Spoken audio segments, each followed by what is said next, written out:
Alright, let's make some chicken and dumplings, and let's be realistic about it. Yes, as soon as I come home from an office job, 50% of the time I'm going to stay in my office clothes and just put on an apron. I'll do the laundry later, but we're about to make some chicken and dumplings. So, let's get into that. First few notes I will take with you is normally I like to boil down or bake and then boil down a whole chicken with seasonings and make a broth that way. However, since we don't have the option available today, what we do have is chicken thighs. So I'm going to use this big boiler. I'm going to saute the chicken thighs with some spices and some frozen seasoning mix. This has the onions and celery and everything in it already, so this is what I'm going to use to be quicker about it. And I'm going to saute all that in there, get some good color on it, and then I'll boil all that stuff together, and then I'll add the dumplings. The dumplings are just going to be Bisquick mix, but I'll show you the process. The first thing you're going to do with that chicken is rinse it off with water, and then you're going to clean it with an acid like vinegar. It could be white or apple cider vinegar, or you can use a lemon and some salt.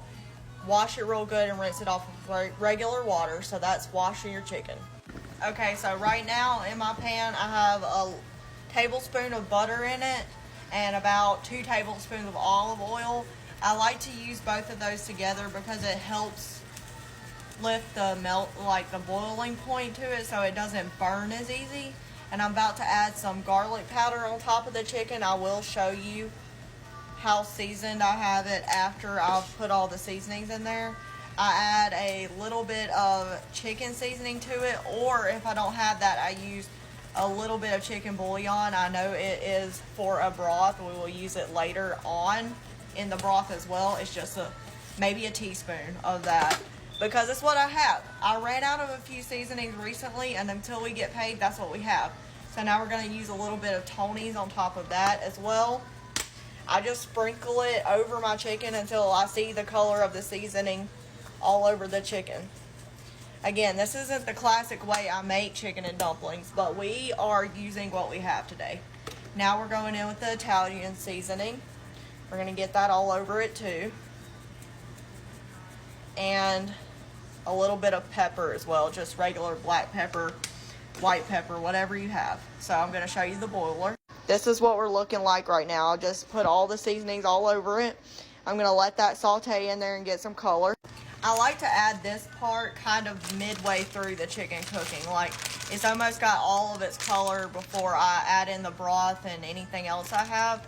So I like to add those kind of halfway. Okay, so I flipped these over and put the same amount of seasoning on the other side. Right now it has that grayish white color. It's getting cooked through, so I flipped them over. It's not quite sauteed yet. It doesn't have that color I want.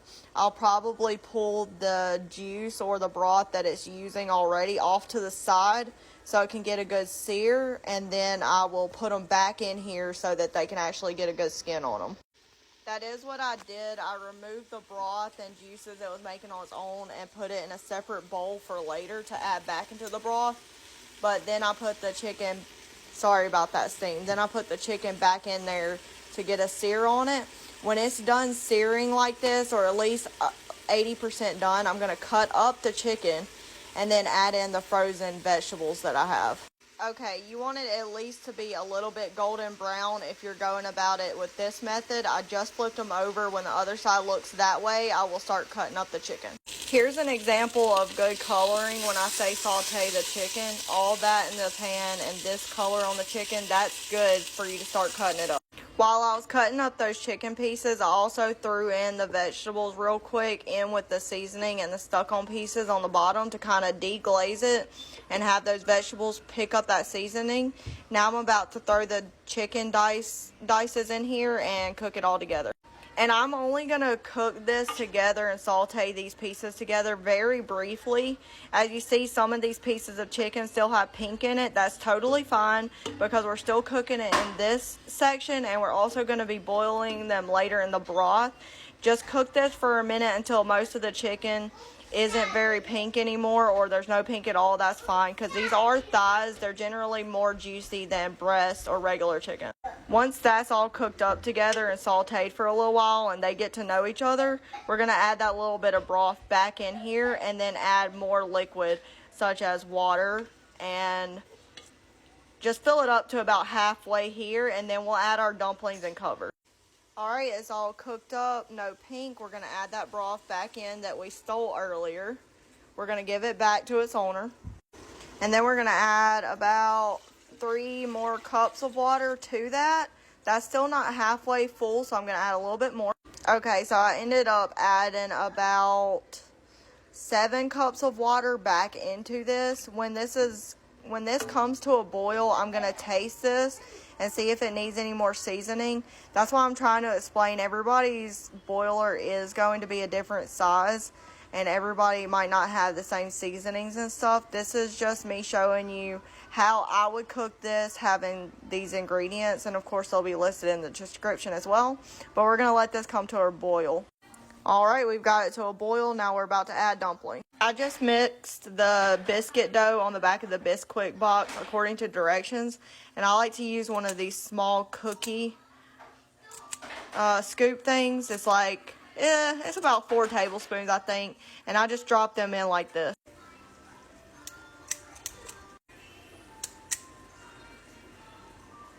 And this is what it looks like when they're all dropped in. They will get pretty big. You need to put a lid on this, so please use a boiler that you have the lid to. And then leave those alone until these are super fluffy. You can turn down the heat just a little bit. I have mine now on 5.5, which would be medium heat. And I'm going to leave those alone while they get fluffy. Alright, so those are plenty fluffy enough. Now we can take the lid off. They look like they've cooked thoroughly, but I always put a spoon through one of them just to make sure that they're not doughy in the middle. See, I cut a little piece off right here, and that looks biscuity, which is what you want. You don't want it to be dense or doughy. That is a good consistency right there. That tells us that they're done. If you like your dumplings more like a soup, this is where you'll stop, but I'm going to add a cornstarch slurry. And what that means is equal parts cornstarch to a liquid, meaning water or some of the broth. And then you put that in there until it thickens it up. Alright, so while that was boiling down and getting to know each other, like I said earlier, I did a costume change. I'm trying to blow on this and do a little taste test for y'all. I know I look crazy. My hair's sticking out everywhere, but it's fine. We're about to see how it goes.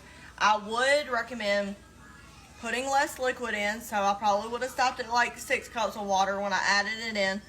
But we're learning together, okay? It's not my normal process. I'm sure it tastes good. It smells good. So we're about to give it a try.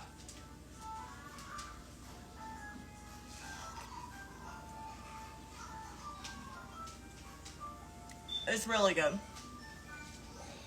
I like it a lot. So, if this is what you have at your house, you still make chicken and dumplings. And adjust the thickness to your liking. This is more like chicken and dumplings and chicken noodle soup. And how I'm going to remedy this is probably tomorrow I'm going to cook that soup with rice. And then we'll have chicken and rice. Maybe chicken, rice, and cheese. You can make it work. Whatever you have, you can make it work. So, thanks for spending that experiment with me, and I'll see you next time.